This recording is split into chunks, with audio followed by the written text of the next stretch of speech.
ओम अज्ञानतिमिरान्धस्य ज्ञानाञ्जनशलाकया चक्षुरुन्मिलितं येन तस्मै श्रीगुरवे नमः। श्रीचैतन्यमनोभीष्टं स्थापितं येन भूतले स्वयं रूपकदा मह्यं ददाति स्वपदान्तिकम्। वन्देऽहं श्रीगुरु श्रीयुतापदकमलं श्रीगुरुन् वैष्णवांश्च श्रीरूपं साग्रजातं सहगणरघुनाथान्वितं तं सजीवम् साद्वैतं सावधूतं परिजनसहितं कृष्णचैतन्यदेवं श्रीराधा कृष्णपादान् सहगणललिता श्रीविशाखान्वितांश्च। हे कृष्णा करुणा सिन्धु दीनबन्धु जगत्पते गोपेशा गोपिका कान्ता राधाकान्त नमोऽस्तुते। सप्तकाञ्चन गौराङ्गी राधे वृन्दावनेश्वरी वृषभानुसुते देवी प्रणमामि हरिप्रिये। वाञ्छाकल्पतरुभ्यश्च कृपा सिन्धुभ्य एव च पतितानां पावनेभ्यो वैष्णवेभ्यो नमो नमः। नमः ॐ विष्णुपादाय कृष्णप्रेष्ठाय भूतले श्रीमते भक्तिवेदान्त स्वामिन् इति नामिने। नमस्ते सारस्वते देवे गौरवाणी प्रचारिणे निर्विशेषा शून्यवादी पाश्चात्यदेशतारिणे। जयो श्रीकृष्ण चैतन्य प्रभो नित्यानन्द श्री अद्वैत गदाधर श्रीवासादि गौरभक्तवृंद। हरे Krishna Krishna Krishna Hare Hare Hare Ram Ram Ram Hare Hare. Welcome to the Bhakti Shastri class. Today is lesson 2 of unit 3, chapter number 15, the yoga of the Supreme Person, or it is also called Purushottama Yoga.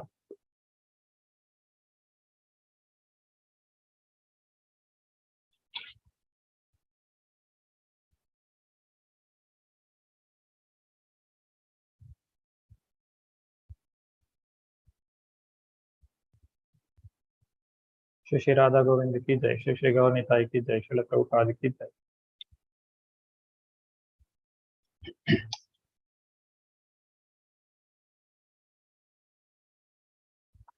What we learned in the previous session, that is chapter number 13 and 14, we have done in the previous 2 classes. That constitutes the lesson number 1.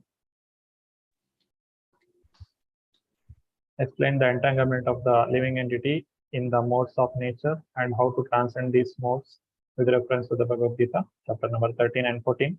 The constitution of the 13th chapter, that is Kshetra, and the 3 modes, how the living entity is bound within these 3 modes.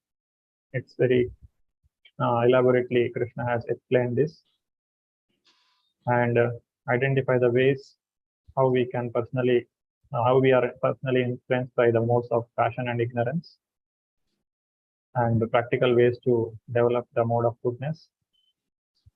Then Prabhupada's purpose on his mission in this chapter of 14th chapter, how one can come to the Krishna consciousness by overcoming the 3 modes. Now continuing further, the association with the material nature entangles a living entity. In this constitutional position, a living entity is above the 3 modes of material nature, but association with material nature entangles him in the different modes of material nature, that is goodness, passion and ignorance. Due to the association of these 3 modes, his desire to dominate the material world is there. What is the root cause of our problem? We are being in the material world. As long as we are in this material world, we will be influenced by the 3 modes of material nature, and we will act according to the mode in which mode we have developed. Now, in the 15th chapter, Krishna is explaining, or he is comparing this material world to the spiritual world. So as we see the progress, how we are learning, first he told about the material world. Then he told how the living entities are bound within this material world. Now he is explaining the material world in comparison to the spiritual world, and also he will give some glimpses of the spiritual world. That means if we get liberated, what we are going to gain, or what is the advantage? In one sense, we can say, what do I get if I go back to Godhead, and what do I lose, or what I don't have to worry about, or I don't have to struggle if I go back to Godhead. All these things are explained in the 15th chapter. This is Purushottama Yoga. This chapter is very, very important chapter, and many people read this chapter almost every day, because this chapter includes the essence of Bhagavad Gita and the essence of Vedanta Sutra. In many places, we say that this chapter is important, this shloka is important, but why do we say like that?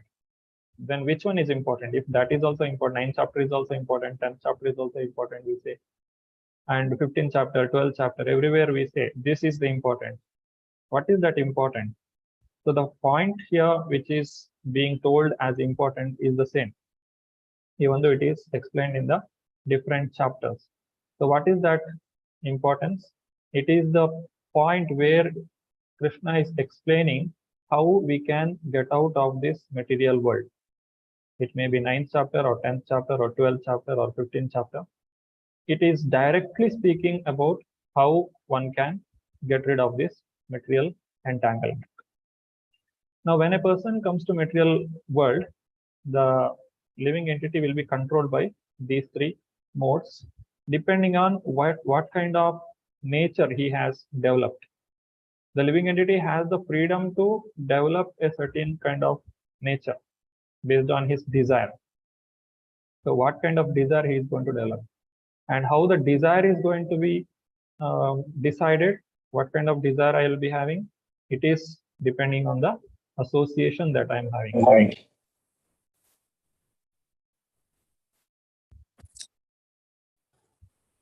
What kind of association do I get, or what kind of lifestyle do I make?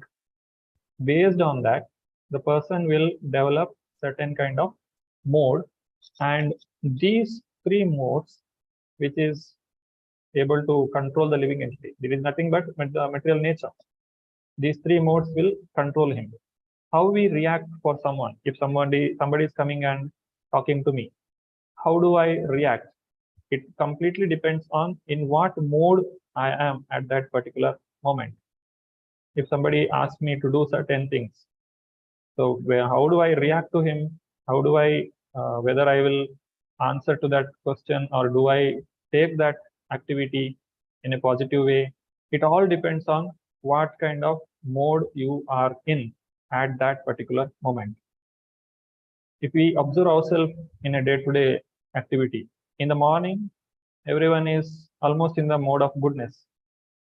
If you see even in the buses, if you go, they will be playing some Bhakti Gita. They will not play any rock music during the time of day, because they also know that this is a time for goodness. We should not spoil the mode of people. Those who are early morning, they are going to office. But if you go on in the noon time, what happens? The Rajoguna becomes more and more stronger. The person will get angry at somebody easily because he is tired of working so much. The mode will be more. It doesn't mean that it will be always like that. Some people will be able to maintain their mode of goodness throughout the day, or somebody will be in the mode of ignorance even the very morning itself, while waking up itself. So that depends, but generally we speaking. And if you see the mode of ignorance, it will be visible at the time of night. People get into intoxication, and they will be doing all bad activities. These things will be happening most of the time at the end of the day. So this is how the modes will be predominant in a day. This is one example how the mode can control us. Once we get into these modes, it's very difficult to come out of it. We are handing over ourselves to that mode. You do whatever. You control me. I'm giving the control of myself in your hands. So in whose hands should I give my control? That is in my hand. It is just like you have three dogs. There are three dogs in your house. One is goodness, one is passion, another is ignorance. What dog do you feed? That dog will bark more. That dog will become more stronger. If I feed the goodness by having a lifestyle of goodness, it's like wake up early in the morning, take a bath, chant 16 rounds attentively, attend Mangalarti, read Prabhupada's books, and be in the association of the devotees, and eat only the food offered to Krishna, or at least the food which is in goodness, then the person is nurturing the goodness. And that person, it is certain that he will be more calm and more organized in his life, and he will be more productive in the sense he can make the best use of his time. But a person who is Rajsik, one who is given himself in the mode of Rajsik nature, he will be more arrogant and he will act before thinking, and lamentation. All these things will be visible in a person who is in mode of passion. Generally, the students, uh, I'm not telling everywhere, generally, when they are staying in the hostels, when they are not under the vigilance of their parents, they will come under this mode of passion. They will wake up late, nobody is asking, and they eat in the canteen, and nobody is asking you at what time do you eat, have you had your breakfast or not. No, nothing like that. So they will be, when they come to class, they will be in, will not be in a mood to listen to the class. And then if you go to ignorance, the people who get intoxicated, they will be, they'll not have control over themselves. The people who are in ignorance, they are lazy, and they don't know what they are doing. People commit so many sinful activities. They kill each other in a mode of ignorance. Even if you see the animals which are in the mode of goodness, passion, and ignorance, the cows are in goodness. The animals like the monkeys, it is in passion as well as in ignorance both. And the snakes, they are in the mode of ignorance. The dogs, they are in a mode of passion. So if you keep two cows, or you can keep 100 cows in a place, they will be peacefully standing, or they will be peacefully sitting there or sleeping. They will not hit each other. Generally, it will not happen. You don't see cows fighting unnecessarily. But if you keep only two dogs together, they will make entire house into noisy. Nobody can stay. So that is the passion. And if you see ignorance, if you keep two snakes together, they will eat each other. They'll kill each other. So that is the ignorance. So these three modes, we can visibly see which mode is good, which mode is bad, which one we have to develop. But still we get into the mode of passion and ignorance. Why? Because we are not capable of understanding what is good for me, and I'm not able to take the association of good people, and there is some quick result. When we get into passion and ignorance, there is some pleasure which we had earlier. Because of that practice, one is not able to come out of it immediately. So the person will continue in the same. If you want to go to the mode of goodness, it is little painful in the beginning, as Krishna explains in the further 18th chapter. It will look like poison in the beginning, but it is like nectar at the end. But we are not ready to take that difficulty. It's like a student when he joins to the college. Very few students will take the studies very seriously, and they get rank. And most of the students, they'll become average, and some people, they don't do anything good well. This is because they are lazy. They are not ready to take the uh, hard work. So similarly, in the life also, if we are lazy, we'll get into passion, or we get into ignorance. But if we are really intelligent, one has to take to the mode of goodness. And once the person practices this goodness, then he is protected. Of course, the goodness is also binding us, but among the three, it is the goodness which one has to practice. By engagement in devotional service in full Krishna consciousness, He is immediately situated in the transcendental position, and his unlawful desire to control material nature is removed. This is the benefit of being in the Krishna conscious activity. There are two benefits. One is we are relieved from the lower modes, and also we will be elevated to the higher modes. Getting relieved from the lower modes itself is the greatest benefit. If you see materially, people struggle so much to get out of certain kind of habits. Somebody might have got into smoking or alcoholism. Any activity, any bad activity, the government also spends a lot of money to recover them from that bad activities. So that is the greatest benefit one gets. And also additionally, he will be elevated to the above three modes, that is Shuddha Sattva, the pure goodness. He will be elevated. So in both ways, we are getting benefited by taking to Krishna consciousness.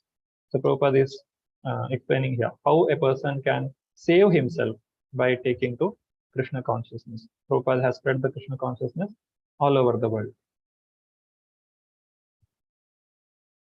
In the 15th chapter, this is unit 3, I'm sorry, lesson 2, the banyan tree is explained, and this chapter is called as Purushottama Yoga.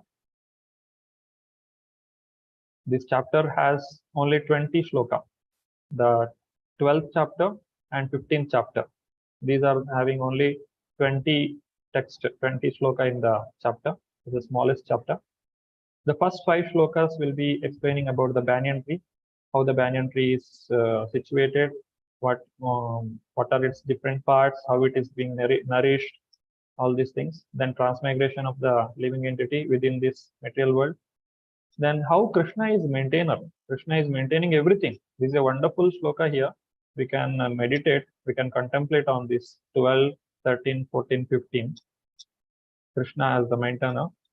And the 16 to 20, it is a summary of Vedanta Sutra. So these are the 4 parts of this chapter. Now the upside down tree. The entanglement of this material world is compared here to a banyan tree. This is in the 15th chapter, first shloka. The Lord is speaking to Arjuna. Urdhvamulam adashakam ashwatham prahudavyayam chandamsi yasya parinani yastam veda savedavid.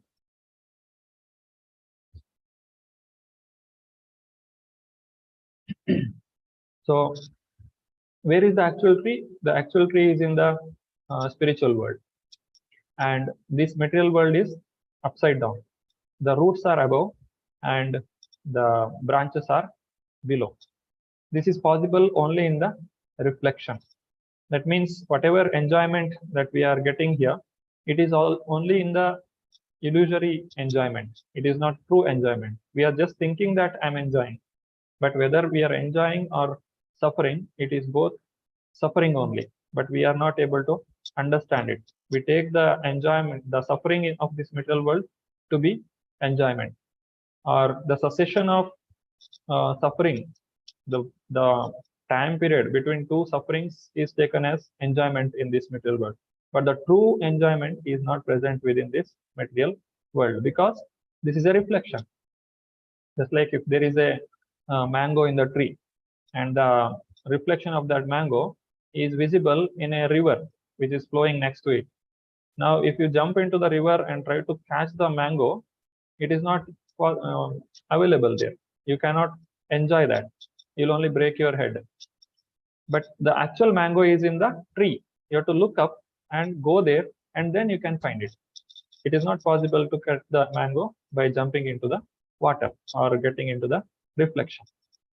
Where this reflection is going on? This reflection is going on the water of desire. Our desire to lord over material nature is the cause of this material energy, this material world. Because in the spiritual world, the living entity, if he is ready to serve the Lord as a devotee, Jivera Swarupahaya Nitya Krishnera Dasa, The constitutional position of each and every living entity is to serve the Lord. Jivera Swarupaya Nitya Krishna Dasa. But what we do, we will try to become like Krishna. Why only Krishna has to enjoy? Why not me? Why Krishna is having so many devotees around him? Why I should not have so many fans? I can also get so many people around me. I can make people work for me. Why not? I can also become a king. I also have the power, because qualitatively we are equal to Krishna. Only quantity is different. So that desire will come to us. But you cannot have two kings in one kingdom. If you want to become a king, then it is only possible in illusion. So Krishna creates this material world. Just like the example is given, when mother is cooking and the child is going to mother and asking, "Mother, today I will cook. You sit here." What the mother will do? She will try to tell the child, "You cannot handle the fire and you don't know how to cook also. Where to put water, how to cook the rice, dal, cutting the vegetables, dealing with the knife. You can't do it." But the child is not listening. Then what the mother will do? She will bring a toy. The toy will be looking like a kitchen. There will be vessels, and the child can use some water also, and the child can use some vegetable like some leaves and all it can use. But there is no fire, there is no knife, there is no dangerous things. The child will be busy in its cooking, and mother is also busy in her cooking. Both are happy. But when the child is hungry, it needs mother. The child will run to mother. It cannot use that cooking which the child has done. Similarly, when we are hungry, we are depending on the Mother Earth. We may be having big factories. Our science might have developed so much. We have done so much of advancement, all scientific. But what if there is no rain? What if there is no water in the river? What if the temperature goes up beyond our tolerance? We can't live. So basically, we are depending on the nature. If the mother nature doesn't feed us, we cannot live. So the child is depending on the mother. But because the child wants to become like mother, or because the living entity wants to live like Krishna, then this world is created. And in this world, the child or the living entity is trying to encroach upon others, or it is trying to exploit the material nature. And I want to become the king. Whatever desire you have, everything will be fulfilled within this 84 lakh species of life. Whatever kind of desires are there. This 84 lakh species also created by using the three modes that is explained in the last class. So how the different colors, red, blue, green, RGB, red, green, blue. These three colors, just like a painter, he will create so many colors and he can make a nice painting using the basic three colors. Similarly, using the basic three modes, Krishna has created this 84 lakh species of life, and there is no desire that cannot be fulfilled within this 84 lakh species of life. And he has kept birth, death, old age, and disease also to remind us, don't think that this is permanent. You cannot make any settlement here. Whatever you do, you have to give up here only. You have to come back to me if at all you want to become happy.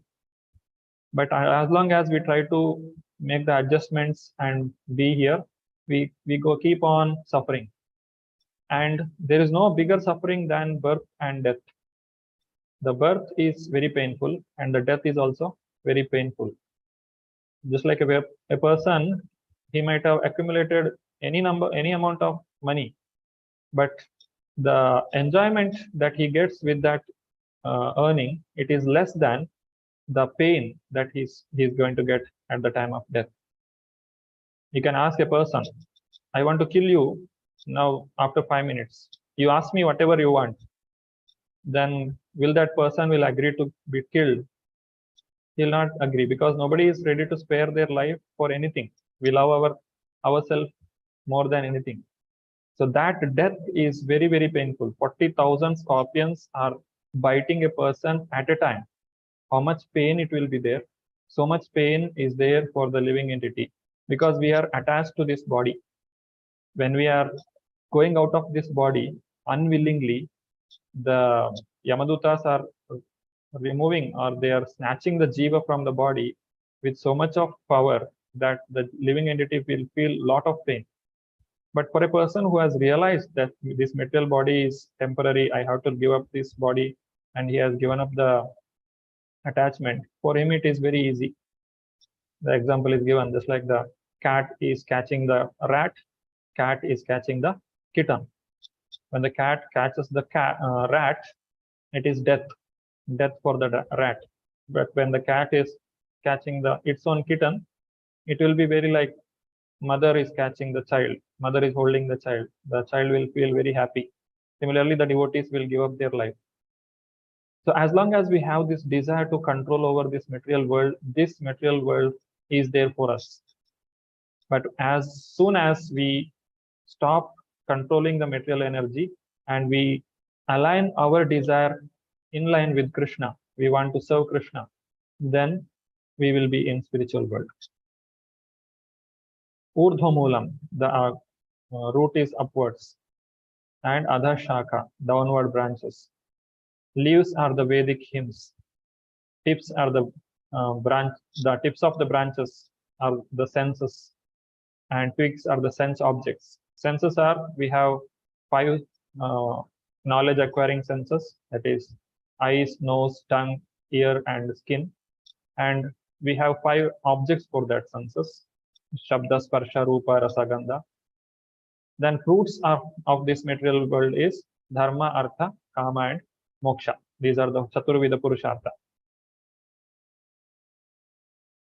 And how to cut this tree? Asanga Shastrena, Dridena, Chitva. By Vairagya or detachment, the person has to cut this material tree.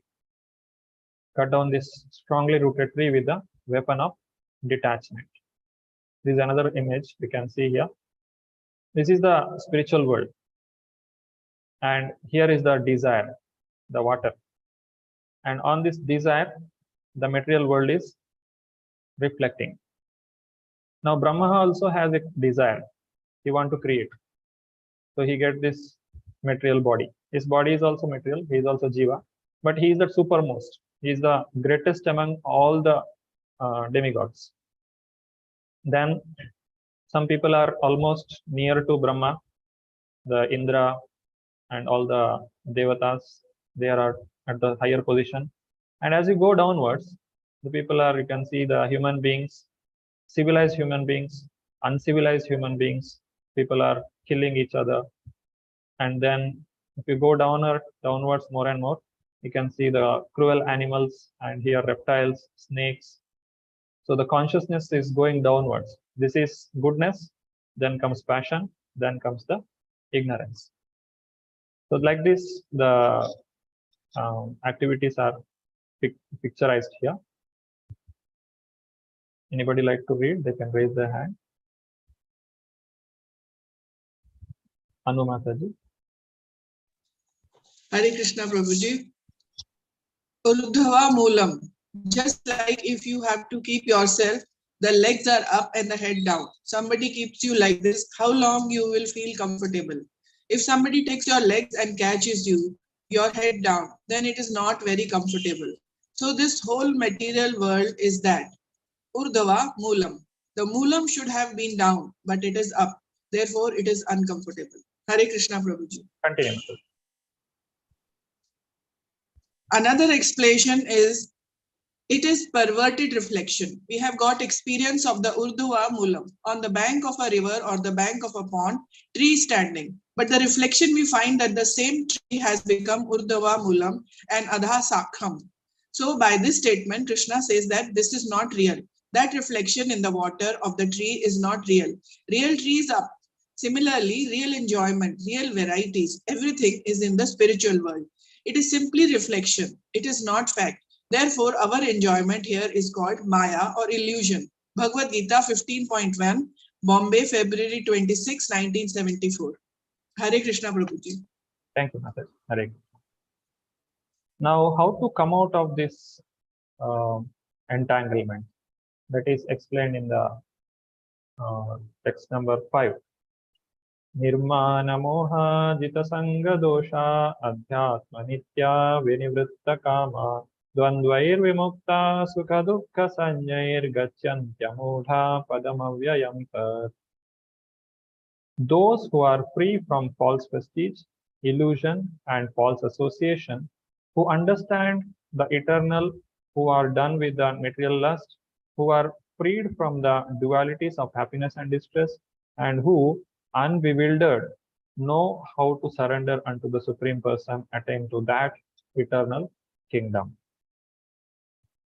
So, nirmana moha, one has to give up the moha, the attachment to this material world, by developing the detachment or the vairagya. The word vairagya we use in Sanskrit, it is not exactly similar as detachment. In the English word, detachment means give up everything. But vairagya means you have to develop you have to give up the attachment or the moha towards the material things. But it doesn't mean that you should give up everything and run away from the situation. That is not the point here. How one has to develop the vairagya or detachment means it is attached detachment. One should be in the material world, but still he should not become a part of the material world. That one continues to live in this material world, and he will do all the responsibilities, all the activities of this material world, but he will not get attached to it. As Krishna explains earlier in the chapter, Krishna doesn't have any duties to be performed in this material world. Name partharsti kartavyam trishulokeshu kinchana. In the three worlds, Krishna doesn't have any responsibility or any duties to be done. But still he will do the activity for giving the example for others. Otherwise, what happens? Everyone will give up their activity.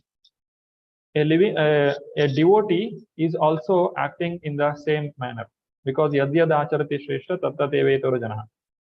A devotee is also performing his activities, but he is acting without attachment. Whatever comes in his life, he will accept it with wholeheartedly. He will accept it as the mercy of the Lord, and he is not lamenting for the result of the activity what he is going to get. Otherwise, what we can say here, Krishna is telling Asanga Shastrena Dridena Chitva. Okay, Arjuna is also telling in the first chapter, I am also not interested. I am also detached. Oh Krishna, now you are also telling the same Asanga Shastrena. So okay, both are matching. Same point is explained here. But that is not the point here. So Krishna is not asking Krishna get detached from this duty of fighting, the duty of fighting the war. No, Arjuna has to fight the war as a warrior, and he has to become an instrument in the hands of Krishna. But at the same time, he will do it without attachment. Now, Duryodhana and Arjuna, they are on the two extremes. Duryodhana is trying at any cost, he wants to get the kingdom. Whatever he is able to do anything for that, to get the kingdom. He is fully attached. If he doesn't get the kingdom, he will get frustrated. And Arjuna, he is on the other side. He is ready to give up anything, and he don't want this massacre. He don't want to kill so many people. So Krishna is telling, Arjuna is telling, I am not interested. I don't want to kill so many people because our own grandfather, teacher are there, they'll be killed. No, I don't want. So Krishna, he is not telling whether Duryodhana is correct or whether Arjuna is correct. Here both are wrong. Arjuna is also wrong. Duryodhana is also wrong. Now, Arjuna is wrong. Why? Because he is trying to escape the duties that he has to perform. Now, if Arjuna doesn't fight, then everyone will follow him, and they will also become deviated from the dharma. And of course, Duryodhana is wrong because he wants everything for his own sense gratification. He is ready to kill a whole world for his own enjoyment. Now, Krishna, what he is telling, Arjuna has to fight, but not like Duryodhana. You have to fight like Mam Anusmara Yudhyacha. You should think of me and you should perform your activities. Similarly, we are doing so many activities in this material world. Shall we give up everything and just become like Nishkarma or Naishkarmya? I just give up everything from today. I'll not do anything. I'll just sit in one place. I just remember the name of God. Just do that. That is not the point here. Of course, there are great devotees who have given up everything and completely surrendered to Krishna, but we are not at that situation now. If we sit quiet, our mind will start struggling or troubling us. It will not be able to remember Krishna 24 hours. So what we have to do, we have to act in Krishna consciousness. We should perform our duty in Krishna consciousness such that the result of our activity will be used in the service of the Lord. So in that way, when we transform our desire for the service of Krishna, then it is asanga shastrena dridena chitva. I am not attached. Whatever result comes, I will accept it. And at the time of death, since the person is not attached and he has developed Krishna consciousness, then he can easily think of Krishna, and thinking of Krishna means going back to Godhead. So that is how one can come out of this material entanglement.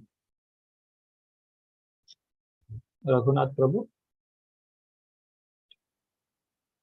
Hare Krishna Prabhu. To get out of the entanglement of this strong banyan tree of material life, one must surrender to Krishna. As soon as one surrenders unto Krishna, one becomes detached automatically from this material extension. 15.34 purport. Hare Krishna Prabhu. Thank you, Prabhu. We don't have to endeavor separately for coming out of this material entanglement. As soon as we get entangled in the service of Krishna, we get detached from the service of Maya, because both cannot stay together. The Krishna Surya Sama Maya Haya Andhakara. Jaha Krishna Taha Nahi Mayara Adhikara. That means Krishna is like the sun, Maya is like the darkness. Wherever there is Krishna, there cannot be Maya. So when a person starts practicing Krishna consciousness, when a person is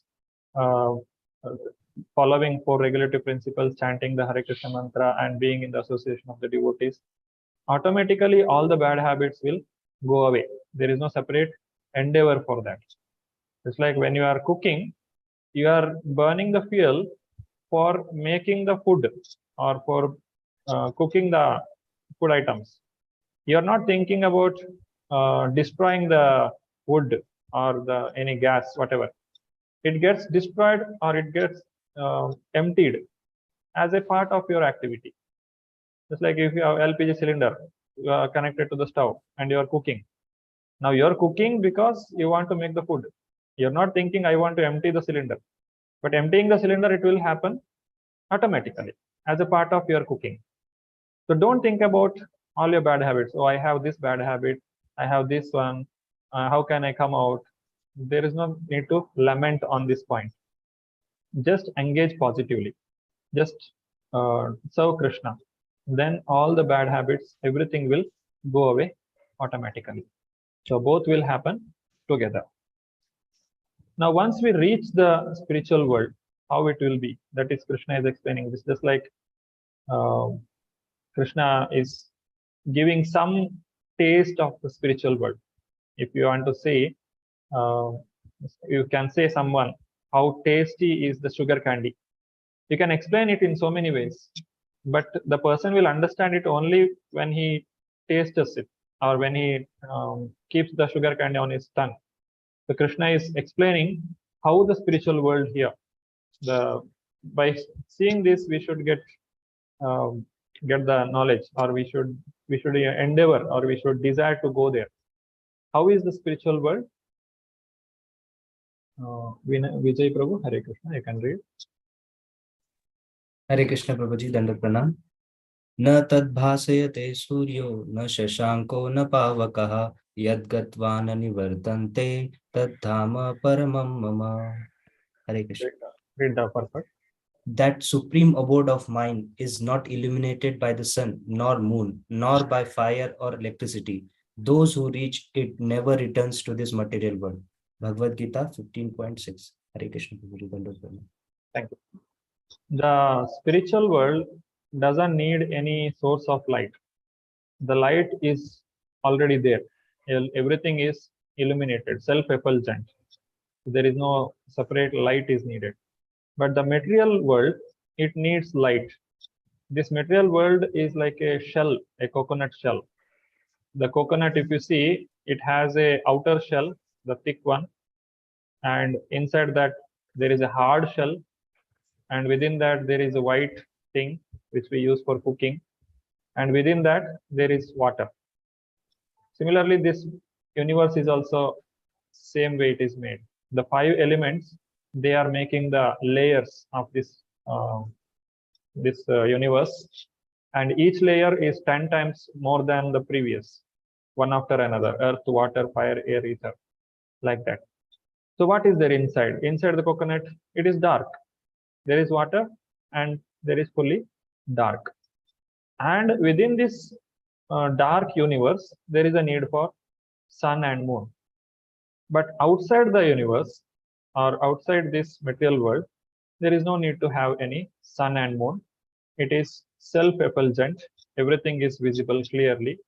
So once a person reaches there, he don't have to come back. It is it's a spiritual world, or our eternal place of living. There is no birth, there is no death. Lata Mataji. Hare Krishna Prabhuji, Dandavat Pranam. Why should you pay the electric bill? What is this foolishness? Why should you pay the electric bill? Go there and live there. There is no need of na tat bhasayate. It is, the spiritual world is not lightened by the sun, moon, because everyone is effulgent, every planet is effulgent. So therefore, there is no need of these things. There is no ignorance. There is no scarcity. There is no miserable condition. Srimad Bhagavatam 3.2821. Nairobi, November 1, 1975. Hare Krishna Prabhuji. Thank you, Mataji. Hare Krishna. The spiritual world is always there for us. We should not think like spiritual world is full, so Krishna has kept us here. That is not the point. Spiritual world is always there. Spiritual world, Krishna is always welcoming us. But here we are not qualified to go there. The Prabhupada is telling there is no scarcity, there is no miserable condition, there is no ignorance. It is Satchid Ananda Vigraha. It is very difficult to understand this point. Satchid Ananda Vigraha means how it will be. We don't have this kind of body there. The body which is made of 5 elements. Our body is made of 5 elements, so we intake the food which is made of 5 elements: earth, water, fire, air, ether. But in spiritual world, the body is not made of 5 elements. It is not this earth, water, fire, air. So this kind of food or this kind of activity, it will not be there. Then how our body will be there? We have the spiritual body which is made of Satchid Ananda. We should go there and understand how it will be, because it is inconceivable. It is beyond our understanding. Sat means it is eternally existing. This, our body is not eternally existing. Yesterday I was like differently, and today I have become old, and tomorrow I will become even more old. And if you see 10 years later, the body will be even more old. If you see 20 years back, we will be young. This change is not there in the spiritual world. And Chit, knowledgeable. We are in full ignorance. We don't know how much ignorance we have. We don't know many things, and also we don't know that we don't know. There is double ignorance. It is how much we don't know, that is also unknown to us. We don't know the length and breadth of the knowledge. But in spiritual world, everyone is in full knowledge. He knows everything. That is the Chit. And Ananda, bliss. It is in full. Anandambudhi Vardhanam, the holy name. It is also spiritual. The body is made of this one. Sat, Chit, Ananda. So we can only understand this much. How will be our life in the spiritual world? So we should not compare these activities or whatever difficulties we have in this material world to the spiritual world. It is beyond our understanding, beyond our capacity to learn. So when a person goes there, he don't have to struggle. The birth, death, old age, disease, all these things will not be present in the spiritual world. Nandita Mataji. Hare Krishna Prabhuji. Why should you pay the electric bill? One should be captivated by this information. He should desire to transfer himself to that eternal world and extricate himself from this false reflection of reality. Bhagavad Gita 15.6 Bhagavad. Hare Krishna Prabhu. Thank you. So one should be captivated. People are getting captivated by the informations, like if you go to US, you will be happy. You will get money in dollars. Or if you go to European countries, you can earn in euros. So your earning will be 10 times more than this or 100 times more than this, and you can have a wonderful life. People get captivated by that. So whenever they finish their degree, they will prepare for that.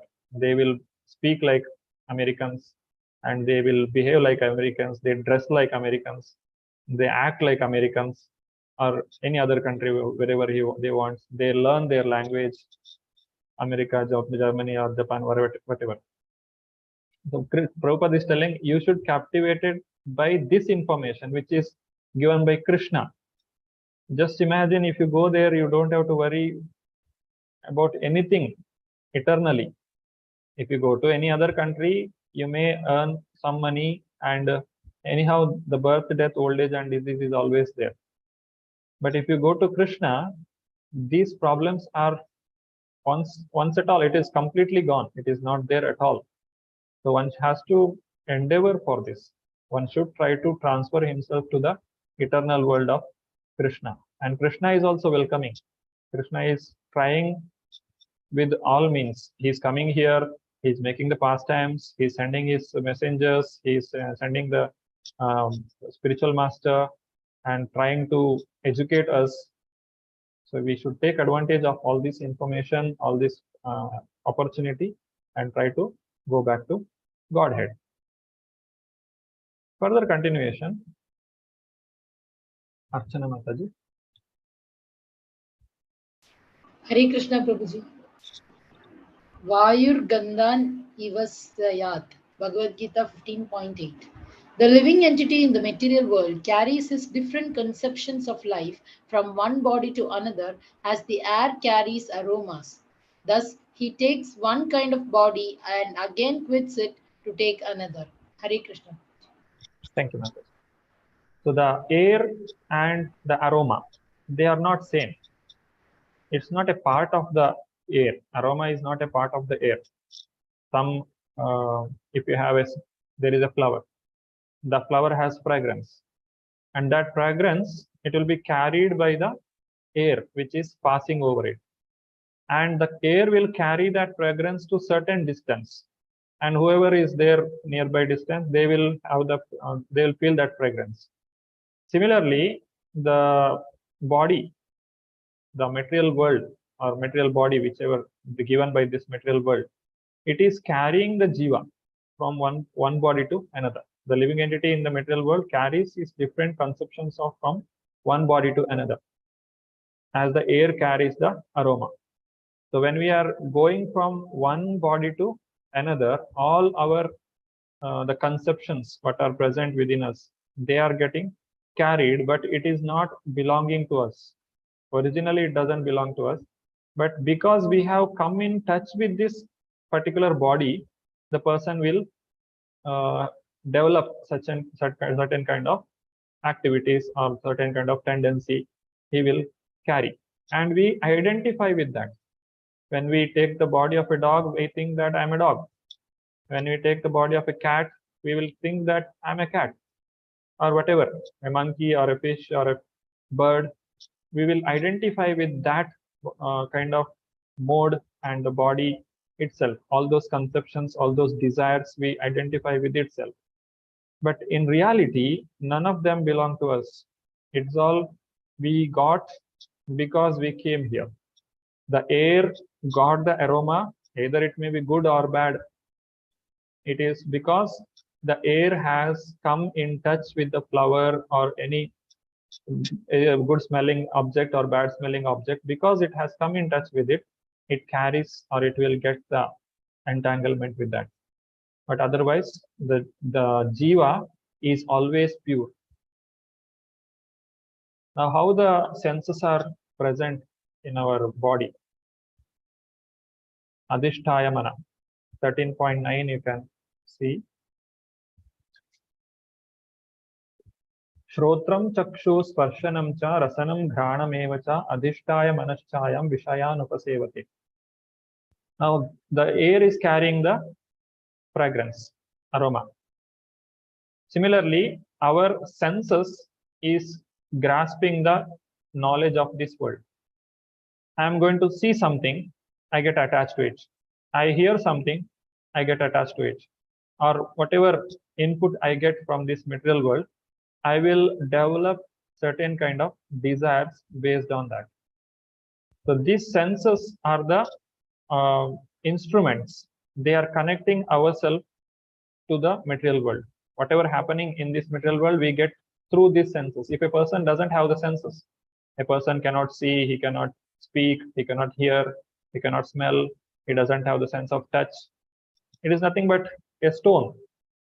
He cannot communicate with the external world. Just like a computer is there, but there is no mouse, there is no keyboard, there is no camera. If any one of these are not there, we cannot have this video conference like this. Similarly, if we don't have the 5 senses, we cannot actively participate with the activities of this material world. So through these senses, we get the conceptions of this material world, and we think that we are these things, the 5 senses. And the 6th sense is the mind. The mind is getting connected to all the 5 senses. It's just like we have our hand. In our hand, we have 5 fingers. 5 fingers are like 5 senses, and all are connected to this middle, the palm. So in that, the mind gets all the information. And what is the activity of mind? It will tell good or bad. It will decide, oh, this I like, this I don't like. Like child, if you give something to eat to the child, as soon as you put inside the mouth, if it is sweet, the child will eat. If it is bitter, it will spit it away. The mind will do only so much.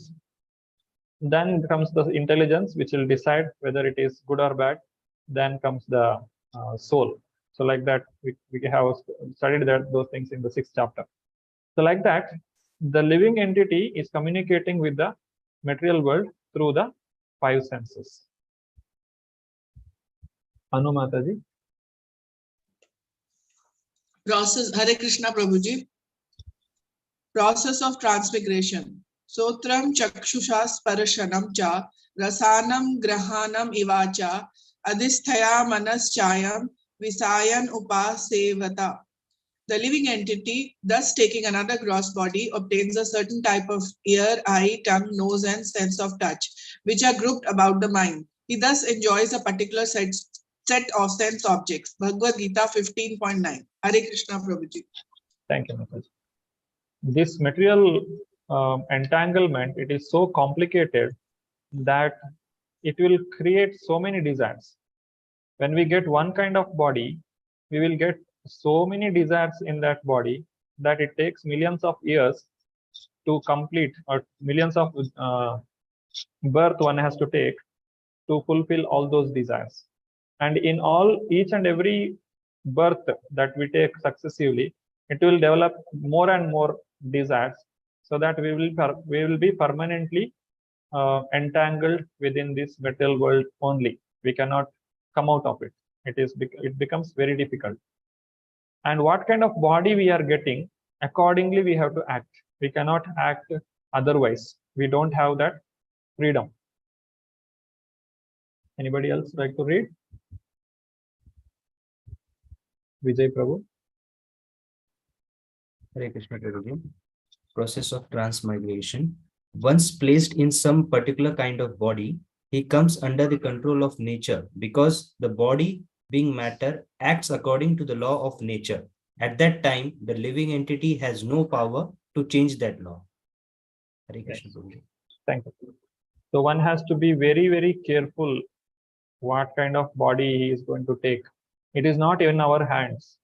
The nature, material energy, it will not ask what kind of body you want. Shall I give you a monkey body or a bird's body or a king's body? It will not ask you.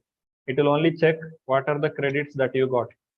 Just like a teacher doesn't ask the students, how much marks should I give you?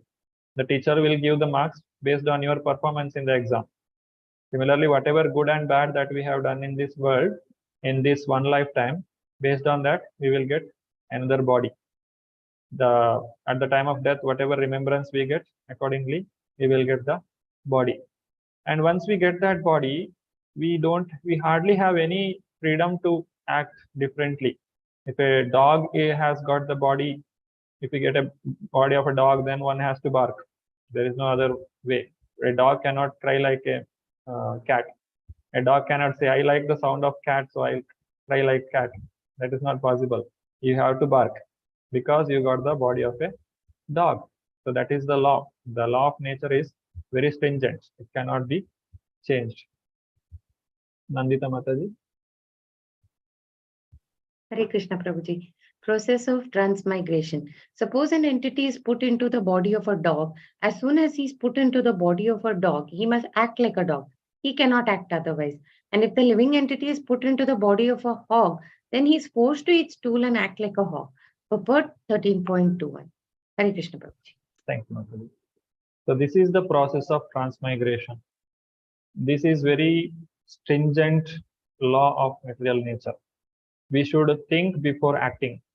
What kind of mode we are going to develop. That's why Krishna has explained previously the three modes. Whether you feed which kind of dog you want to feed, mode of goodness, passion, or ignorance. Whom you are feeding, accordingly your destination will be chosen. It is not automatic, it is not by chance, or it is not accidental. Everything has a reason. If we have done something good in this life, definitely the result will come in the next life. It will not go away. So one has to be very, very careful in acting. But acting only in the pious way or gaining only pious credit is not recommended, because there is fall down always. Goodness, mode of goodness is also binding. So one has to act in Krishna consciousness. When somebody is performing Krishna conscious activities, he is considered as the most intelligent person. Krishna say, Jo bhaje se bada chatura. One who is worshipping Krishna, one who is remembering Krishna, one who is thinking of Krishna, he is the most intelligent person in this material world, or wherever, even after liberation. The person is the most intelligent person, because you don't have to spend anything. You just have to give your mind to Krishna. Anyhow, our mind will not listen to us. It will roam everywhere. And if we simply allow the mind to roam here and there, it will get into trouble. Our mind is such an instrument that the mind itself will tell you to do something. You do this, you'll become happy. Then after doing that, if anything goes wrong, that mind itself will start scold you. Why did you do like this? Now see, this all happened. Now you only suffer. So the mind will do both the things. It will entangle you and it will chastise you. So such kind of mind we should not trust. That mind has to be controlled. So anyhow, we have to give our mind to someone, or we have to engage our mind in something. Better engage it in the remembrance of Krishna. because it is always saved from two places. One is it is saved from the wrong entanglement, and it is also saved by the right entanglement or the right path it has taken. A mind which remembers Krishna, the person is always on the safe zone. Even if the person dies at that moment, there is no loss, because he is dying by remembering Krishna. By he can, just like Krishna told, at the time of death, I will come to the devotee and I will take him back to Godhead. So remembering Krishna, practicing Krishna consciousness, or practicing spirituality, it is good for all. Now here is a group exercise. Make a list of significant philosophical points relevant for preaching Krishna consciousness from Bhagavad Gita. 15.7 and 15.15. So 15.7 says, Mamayvamsha jiva loke jiva bhuta sanadanaha manashashtani indriyani prakritistani karshati. We all are part and parcel of Krishna. And 15, next is telling the 5 senses, mana shashtani indriyani. Shashta means 6. Including mind, there are 6 senses. The living entities are entangled. And 15.15 says, Sarvasya chaham hridi sannivishwa. I am present in each and every living entity at heart. And Vedesh sarve rahameve vedyo. I am the knower to be, I am the one whom to be known by the Vedas. And I am the one who made the Vedas. So this is the group exercise for today. There are 15 people. Okay, if I make 4 groups, there will be 3 people in a group. Any questions, any doubts in the activity? Anybody? You can raise your hand. Okay, let us make 4 groups. So one group will get 3 to 4 people. We have 5 minutes for discussion and 2 minutes for presentation. The time starts now.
Okay, I welcome all the devotees once again for the discussion.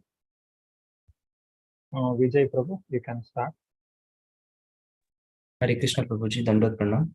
Prabhuji, in the shloka 15.7, here it is told that the living entities are part and parcel of the living entities are the secondary expansion of the Lord, and the primary expansion is the Vishnu Tattva.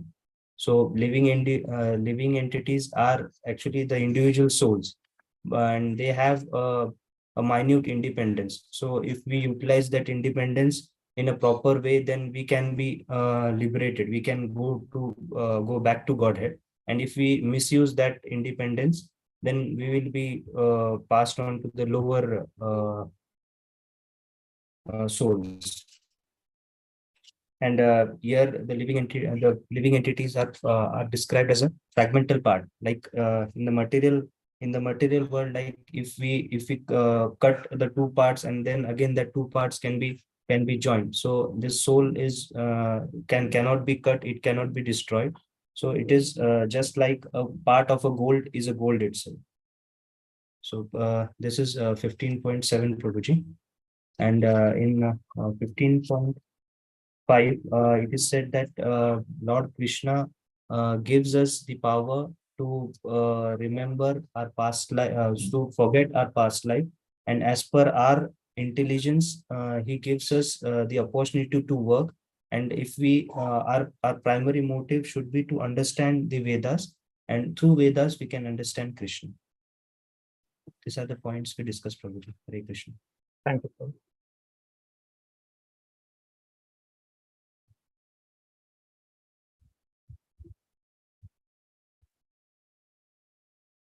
Next, Siddharth Prabhuji, Hare Krishna. Hare Krishna, Dandavat Pranam, Prabhuji. Sorry, I cannot come in video today. I'm just pointing. A group discussed 5 points on text 7. Point number 1, living entities are eternal part and parcel of Krishna. That is point number 1. Point number 2, why they become fragmented is because of the misuse. That is point number use, and misuse of that independence, one becomes conditioned soul, and by proper use of independence is always liberated. This is the point number 2. Point number 3 on shloka 7 is that living entity can hear and speak to him. Let me just complete that. He can, living entity, his spiritual body, he can see the Supreme Personality of Godhead face to face. He can hear and speak to him face to face, and he can understand the Supreme Personality as he is. That is very, very clear. That is point number 3.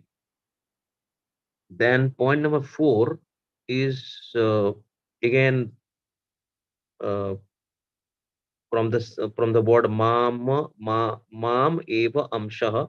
That is fragmental parts and parcel of Supreme Lord. Every living being is there.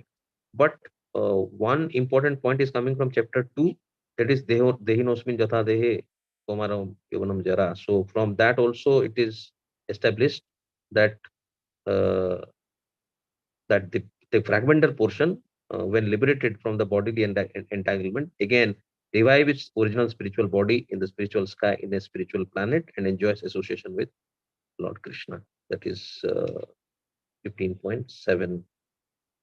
So that much from our team.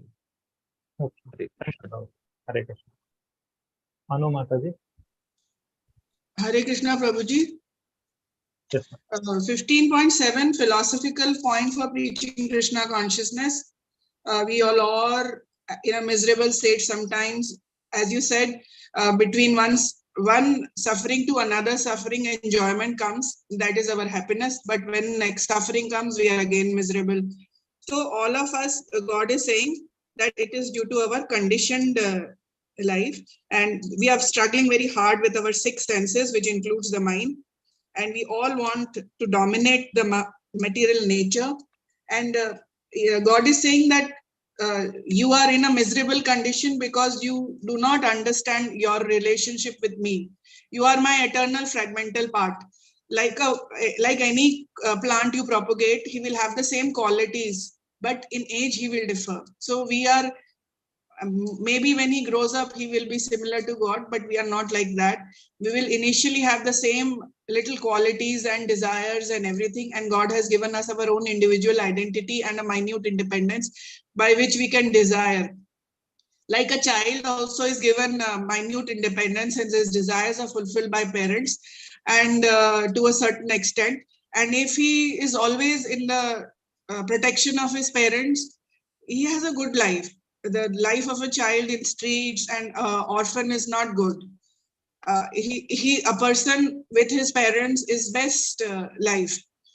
And similarly, when you grow old, as your parents die, they've also seen, if they are dying at the right age, they've also seen their parents die, and they are also not very flabbergasted that we are dying. They've seen the process of birth, death, old age, and disease, and there is a philosophy behind it. So they are not okay. The relations are different, but still a mental conditioning of the conditioned life is given to us.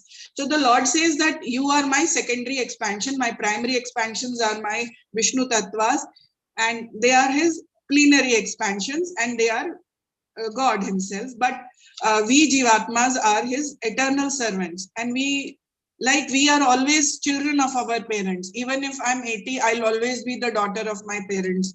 I will not be anybody I become. I will always be their daughter. So we have to realize that we are the eternal servants of our Lord. But when our portion demands desires which are different from God, or we do not want to, we forget that relationship, we suffer, and we think I, me, myself, we want to lord over material nature, and we think our life is independent of what Lord was saying and has given us, and whatever Lord has given us, then we will naturally be miserable. So even in the demigod worship, they are the energies of Lord in this material world, and will keep us here only, and we will never meet our parents, the spiritual parents. And if we are pure devotees, on death, when Paramatma leaves our soul, the Supreme Personality of Godhead, we will meet in person, the absolute Bhagwan himself. And 15.5, Akhila Mataji will do. Hare Krishna, Prabhuji. Yeah, thank you, Mataji. Akhila Mataji, you can unmute. Okay. Hare Krishna, Guruji. Yes, Mataji. Audible. Audible. Yeah. Guruji, actually in 15.15, Prabhupada has mentioned, the forgetfulness and remembrance, knowledge, everything is given by Krishna. What I feel means, according to our karma, our intention, the attitude towards the society. That is, if you do Loka Kalyana method, means at the proper time, he will give the perfect remembrance. Suppose if you do Loka Kantak means, then the remembrance will be not proper. And according to the modes of nature, our behavior, everything will get changes. For that, shall I give an example? Yes, ma'am. There is one Saikasi, mother Saikasi calls her 3 children and asks them to do tapasya. And after doing tapasya, you should ask such that their Rakshasa Kula should exist forever. So like that, Ravan will go. Ravan is the example for Rajas Guna. Because Ravan, anyhow, he knows he's the elder son of the Saikasi. That's what he thinks. Anyhow, king position is guaranteed. But I need more and more people should come to this Rakshasa Kula. Means he asked Ajar Amar with Brahmadev. But Brahmadev told it is not possible. Then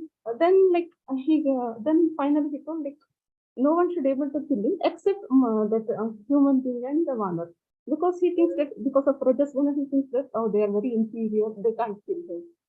Then Vibhishana. Vibhishana is example for Sattva-guna. So while doing this tapasya, penance, what he feels anything exists forever is that Bhakti and Dharma Marga. That's what like he asked with Brahmadev. Whatever might be the situation, I should not deviate from Bhakti and Dharma. So even now also he's one of the Chiranjeevi. So it's this Vidishanji.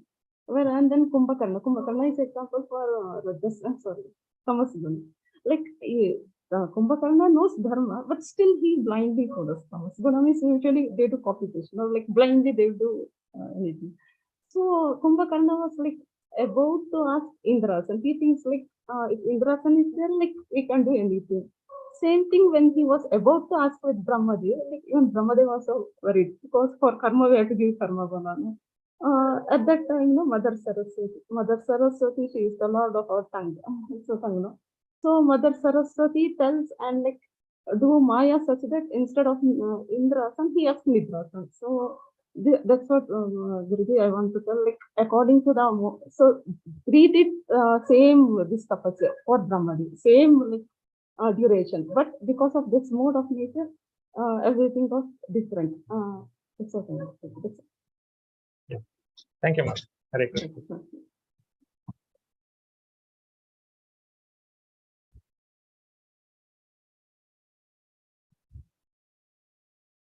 Raghunath Prabhu, Hare Krishna. Hare Krishna Prabhuji. With regard to 15.15, I have only 3 points here. Lord remembers everything, but the living entity, though he has given remembrance power, he forgets everything. And Lord stays in every living entity as a Paramatma, which helps him to understand the Vedas, so that he can reach to the, go back to the Godhead. These are the points that made Prabhuji. Thank you, Prabhu. Hare Krishna. Nita Mataji. Hare Krishna Prabhuji. I was in Siddharth Prabhu's team. Can I add just one point for 15.15? Yes, Mataji. If I feel if one is serious about the understanding of the Vedic knowledge, Krishna gives the required intelligence to learn or understand everything. Yes.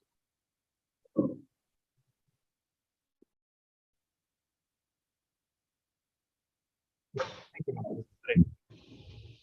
Hare Krishna. Nandita Mataji, Hare Krishna. Hare Krishna Prabhuji. I don't know how relevant this is to, but looking at all these points and reading the purport, I just picked up one thing that you have always told me that also, that Krishna gives you remembrance when you really need it. And I have come to believe that. And there is one more thing in this purport that the whole paragraph I will not read, but it says, God is all good, God is all merciful. I just want to relate a very tiny incident that happened over the last 2 weeks. I have a very good friend who knows that I'm in Krishna consciousness, but she doesn't want to chant or get into it. She reads her Bhagavad Gita or whatever. She's from the age of 11. She's been with some guru in, she's Telugu, some Vishakhapatnam or something. She said the first thing she learned from a guru was to arrange chappals in the correct way. So she's into that very seva mode. So she told me that I'm not getting service. I go to the temple in Bangalore somewhere and all they tell me is chant, chant, chant. And she said that I was a little upset, but I didn't tell her chant, chant. I said, be patient, it'll come. And very next day, I got a poster in one of the groups saying Bangalore needs volunteers. So I sent it to her. She wrote to them. And I happened to visit an ISKCON temple where there was another poster for Bangalore. So I sent it to her. She wrote to both of them. In 24 hours, she got a call from them, a volunteer number, ID, everything, saying, please come. And the very next week, she went and they put her on Wednesdays and Sundays, Prabhu. Wednesdays, she has to sit in the chappal stand. And Sundays, she has to give the tirth. Okay. And I told her, you have to wear Vaishnav Tilak. She said, okay. And she started practicing and all that. Okay. Then she's appropriately dressed and all. She's very, very devout. But she said, chanting is something beyond me. I want to do all this. I said, okay. Then she over the last 2 weeks, she sent me the pictures of the prasadam that volunteers are given. And I said, so nice. I'll come once with you whenever, possible and all that. She changes 2 buses and walks for about 2 to 3 kilometers to reach the temple, Prabhu. Okay. Same route back, 9:30 to 1:30, she's there. And she refuses to chant. Yesterday, she messages me, tomorrow is her day again. She messages me saying, see, I'm sitting in the chappal stand and listening to Srila Prabhupada chanting for all those 5 hours. I've started to chant. So what a miracle it is, Prabhu. God is all good. God is all merciful. This is proof enough that, when it has to happen, the Lord will make it happen. I mean, the poster coming on time, she applying, they needing volunteers. Immediately she getting service for 2 days. I mean, she was hoping she'll get at least 1 day. 2 days, and she getting prasadam. She's starting to hear Prabhupada for 5 hours or whatever. I mean, everything worked beautifully well for her. So I'm sure God is all good. God is all merciful. Even if perhaps if I had forced her to chant, she might have never chanted. But now it is automatically coming because of the chanting she hears, because the devotee associate. And she kept telling me, how come all the Matajis and Prabhujis here have such glowing faces? And all? So I said, just ask them. They'll tell you to chant. I'm not telling you. And this is what is happening. And she's very happy now. And she's looking so forward to going tomorrow. And I know I'll get pictures from her about the prasadam, about what happened and all that. So through her, even I'm living my dream of seva. And she's taking so much trouble, Prabhu. 2 buses and 3 kilometers in the sun she walks. But she's so ecstatically happy. So it's really, I mean, one should, I've learned so much from a non-devotee actually. Thank you, Prabhu. Hare Krishna. She has good service attitude. That's good. Thank you, Mataji. Hare Krishna. Okay, let us continue our discussion. There are 2 more topics to be discussed.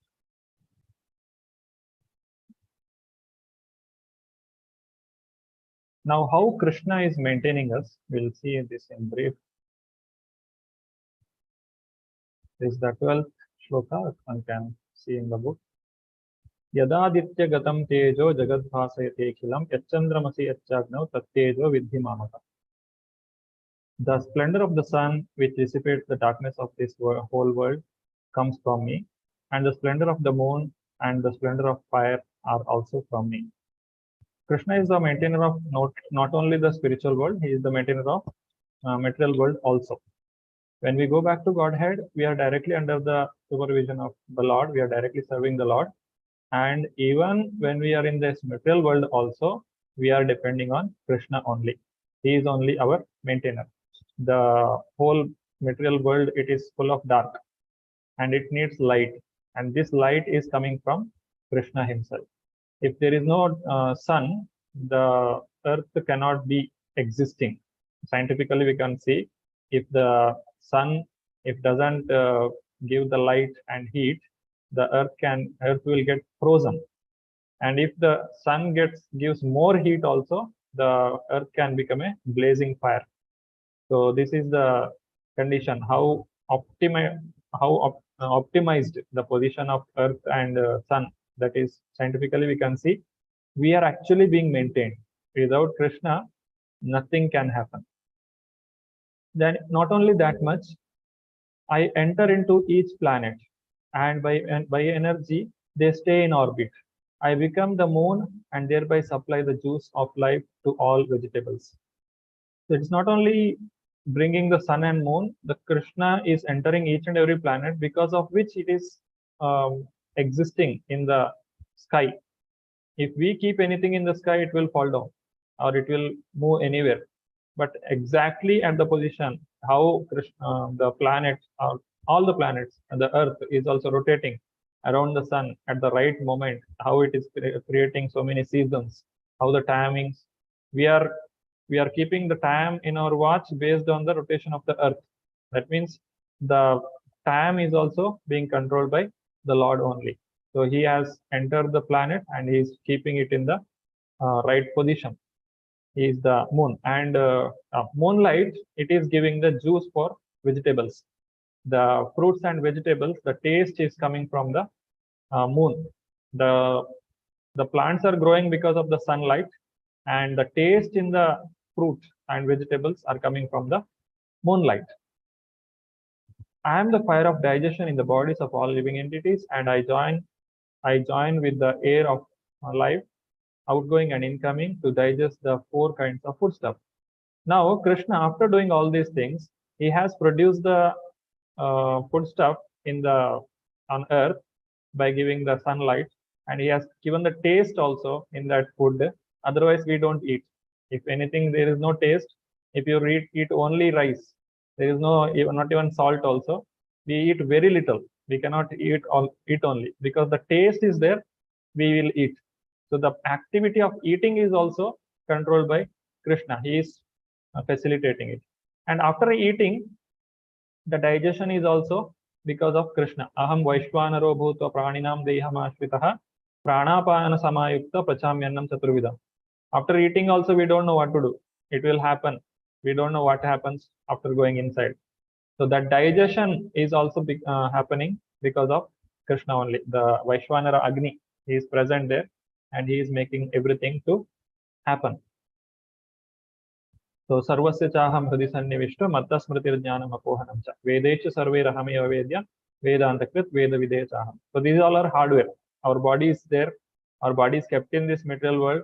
We are fed with the food, and Krishna is only making the digestion, and also he is the pranavayu, the oxygen. He is only supplying, and the blood carries the glucose to the cell, and there is oxidation. And if there is no oxygen supply, then also we cannot live. So every part of our activity, it is being maintained by Krishna. Not only that, in our heart, Krishna is present. The jiva is present in the 5 air, prana, apana, vyana, udana, samana. In this 5 air, the living entity is suspended, and the Lord is also present there. Being present there, he is making the remembrance, he is giving the knowledge, he is giving the forgetfulness.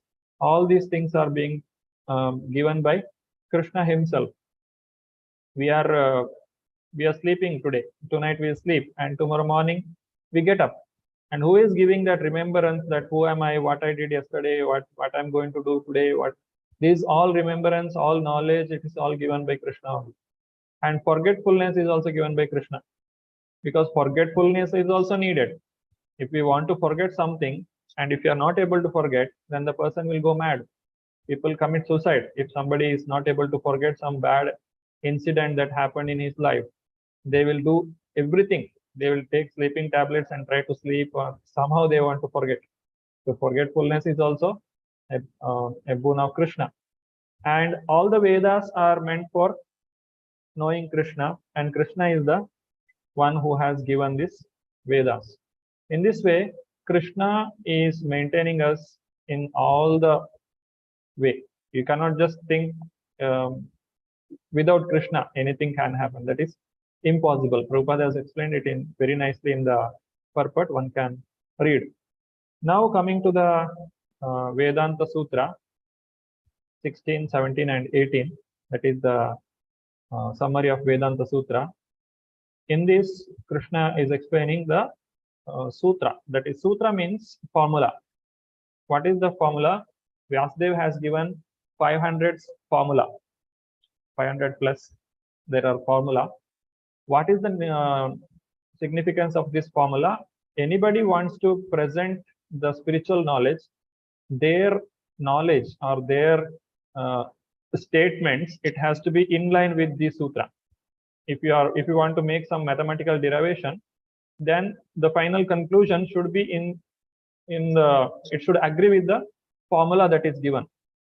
If it is not agreeing, then it cannot be accepted. Similarly, the spiritual knowledge, it has been controlled, or it has been directed by this Vedanta Sutra, just like in Bhagavatam, Atato Brahma Jijnasa. That is, therefore we should do the Brahma Jijnasa. That is, one should learn what, one should inquire, who am I? Therefore, why therefore? Because we have come across 84 lakh species of life, and this is the human form of life we have got at the last. It should be the last birth for us. One should go back to Godhead. Otherwise, again, we go back to animal kingdom. So that is Athato Jijnasa, Brahma Jijnasa. Like that, there are many sutra. Now, this is the Saramsha or the summary of all the sutras. So what Krishna is telling here, there are two classes of being. One is fallible, other one is infallible. In the material world, every living entity is fallible, and in the spiritual world, every living entity is called infallible. That is Kshara and Akshara. The living entity in this world, they are always bound with the three modes, and because of the material desires, they are always bound within this material world. But in the spiritual world, people are always serving Krishna, that is beyond this entire creation, entire material creation, just like beyond the position of Brahma also. Brahma also is also part of this material world only. But beyond that, the devotees who are there in the spiritual world, there are unlimited living entities in the spiritual world. They all are devotees of the Lord. Just like in a city, the jail is very small. The number of people within the jail is also very small. Outside the jail, there are so many people. It is much bigger number. Similarly, this material world may be having so many living entities, but outside the material world, in the spiritual world, there are much bigger number of jivas. They are present. They are serving the Lord. So what is the difference? They are infallible.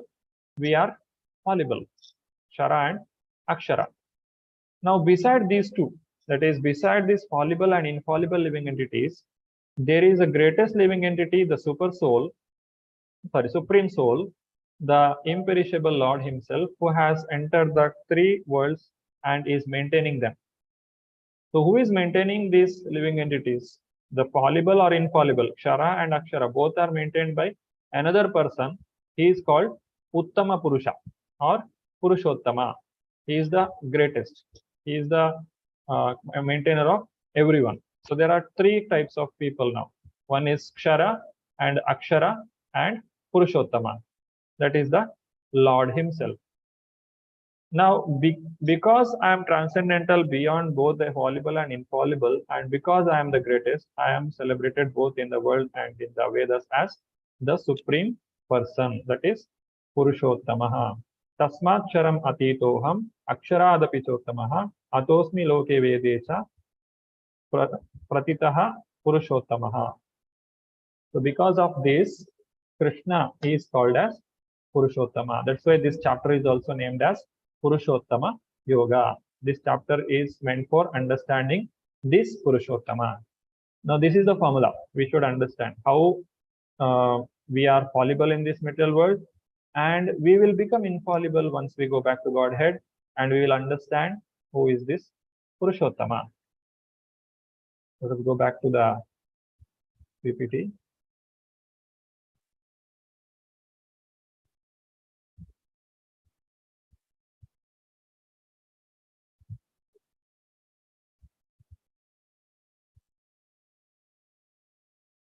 Those who are right to read, they can raise their hand. Archana Mataji.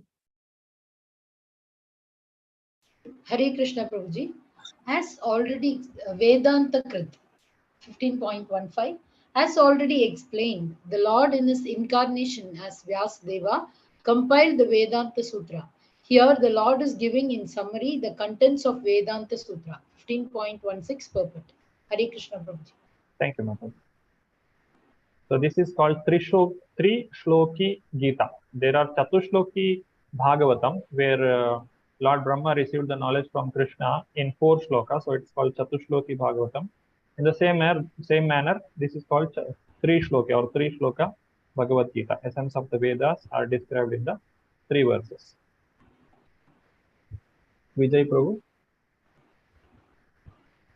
Hare Krishna Prabhuji, Dandavat Pranam. Tri-Shloki Gita 15.16 to 18. There are 2 classes of beings, the fallible and the infallible. In the material world, every living entity is fallible, and in the spiritual world, every living entity is called infallible. Bhagavad Gita 15.16. Hare Krishna. Thank you, Prabhu. Anu Mataji. Sri Shloki Gita 15.16 to 18. Besides these two, there is the greatest living personality, the Supreme Soul, the imperishable Lord Himself, who has entered the three worlds and is maintaining them. Bhagavad Gita 15.17. Hare Krishna Prabhuji. Thank you. Lata Mataji. Hare Krishna Prabhuji. Sri Shloki Gita 15.16 and to 18. Because I am transcendental, beyond both the fallible and the infallible, and because I am the greatest, I am celebrated both in the world and in the Vedas as that Supreme Person. Bhagavad Gita 15.28. Hare Krishna Prabhuji. Thank you. So Janati Purushottam Sa Sarvavid. Whoever knows me as the Supreme Personality of Godhead without doubting is the knower of everything. Sa Sarvavid. One should submissively hear from Bhagavad Gita that these living entities are always subordinate to Supreme Personality of Godhead. Anyone who is able to understand this according to the Supreme Personality of Godhead, Shri Krishna, knows the purpose of the Vedas. So this is the purpose of understanding this chapter. Bhajantimam Sarva Bhavena Bharata. He therefore engages himself in full devotional service to me, O son of Bharata. So every chapter of Bhagavad Gita, it makes us to understand Krishna, and it will convince us why we should remember Krishna, why we should worship the Lord. So this chapter also, a person who is in ignorance, when he gains this knowledge, he will also start worshipping the Lord. In this chapter, the first 5 verses describe the process of freeing oneself from this weakness of heart, and the rest of the chapter, from the 6th verse to the end, discuss the Purushottama Yoga. So that's why it's called as Purushottama Yoga. So what we have studied in this chapter: overview of Bhagavad Gita chapter 15, and overview of banyan tree analogy, and meaning of Purushottama Yoga with the reference to Bhagavad Gita. Discussed the relevance of Bhagavad Gita and discussed application in preaching Krishna consciousness. As long as a living entity in this dark material world, he is in conditional life. But as soon as he reaches the spiritual sky by cutting through the false, perverted tree of this material world, he becomes liberated. Then there is no chance of coming back here. In this conditional life, the living entity considers himself to be the lord of this material world, but in his liberated state, he enters into the spiritual kingdom and becomes an associate of the Supreme Lord. There he enjoys eternal bliss, eternal life, and full of knowledge. So that is the purport of this chapter. So Srila Prabhupada, everywhere he emphasizes, he knows what is to be told. So he has started the magazine Back to Godhead. That means he has, in the beginning itself, he has decided what is to be given to the people. So our aim is to go back to Godhead. So every chapter, it concludes with this. One has to practice Krishna consciousness, and one has to go back to Godhead, and one has to come out of all the kinds of miserable conditions. So with this, we have come to the conclusion of today's chapter. Hare Krishna, Krishna Krishna, Hare Hare, Hare Rama, Rama Rama, Hare Hare. Anybody has any questions in today's session? You can raise the hand. Anu Mataji, Hare Krishna. Hare Krishna Prabhuji, my question is not for this chapter, it is related to the initial